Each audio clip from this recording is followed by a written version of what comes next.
아주 정말 중요한 회의를 하게 됐습니다. 위원들께서 그간 좀 만나서 서로 회의도 하고 준비도 해온 것으로 압니다만, 오늘은 위원장인 저도 참석하는 첫 번째 전체 회의입니다. 다양한 경력의 민간 위원님들, 또 청년과 아이를 키우는 부모님, 또 7개 부처 장관들이 모두 참석했습니다. 저출산 문제는 중요한 국가적 아젠다이고 또 정부와 민간이 합심해서 풀어가야 합니다. 제가 해외 순방을 가보면 만나는 정상들이 전부 이 저출산 문제를 고민을 했습니다.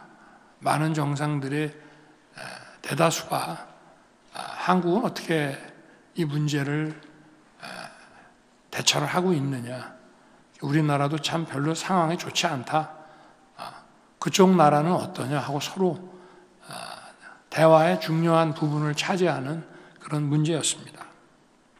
지난 15년간 종합계획을 만들고 280조 원이라는 천문학적 예산을 투입했습니다마는 지난해 합계 출산율은 역대 최저인 0.78명을 기록했습니다.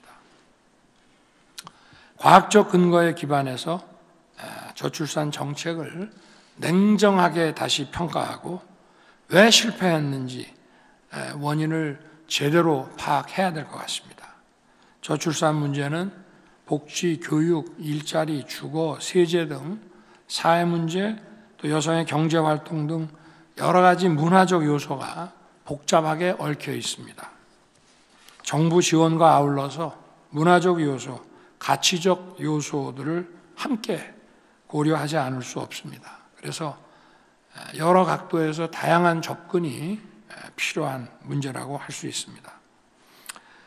그러나 제일 중요한 것은 국가가 우리 아이들을 확실하게 책임진다는 믿음과 신뢰를 국민들께 줄 수 있어야 하는 것입니다.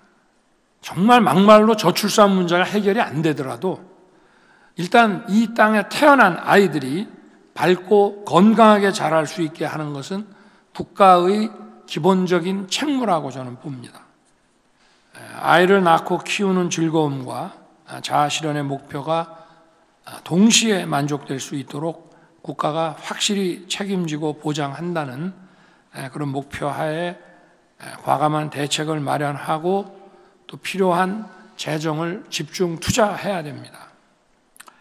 기존에 있는 제도 역시 실제 현장에서 제대로 적용되고 있는지도 점검해야 됩니다.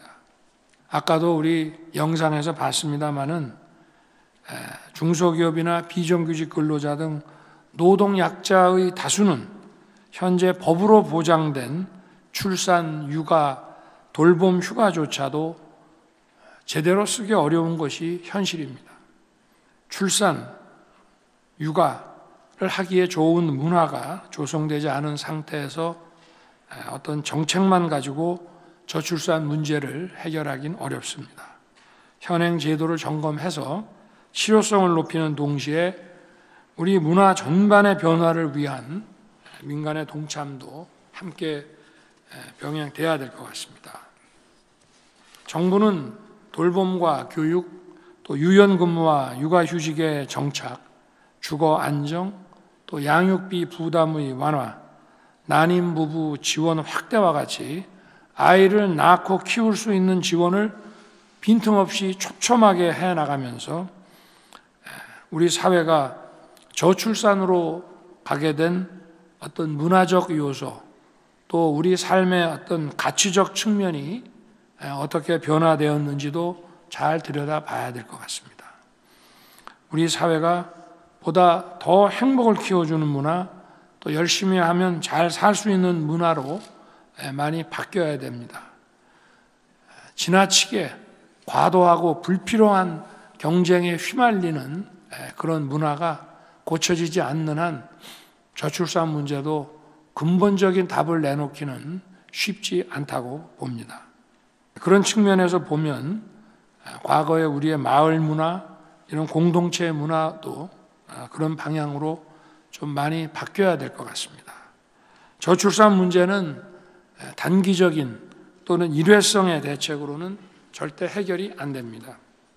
세밀한 여론조사, 또 FGI 등을 통해서 끊임없이 현장과도 소통을 해야 하고, 또 우리 저출산 고령사회위원회 회의를 상시적으로 열어서 또 긴밀한 당정의 공조를 통해서 국민들께서 체감할 수 있는 그런 제도와 정책을 만들어 나가야 될 것 같습니다.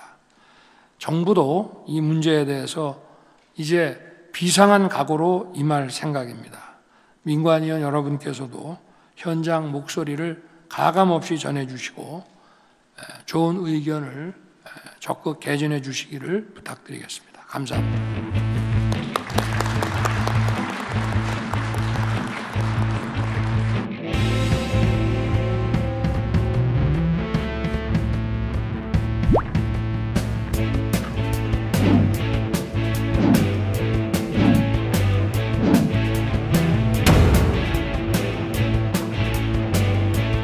you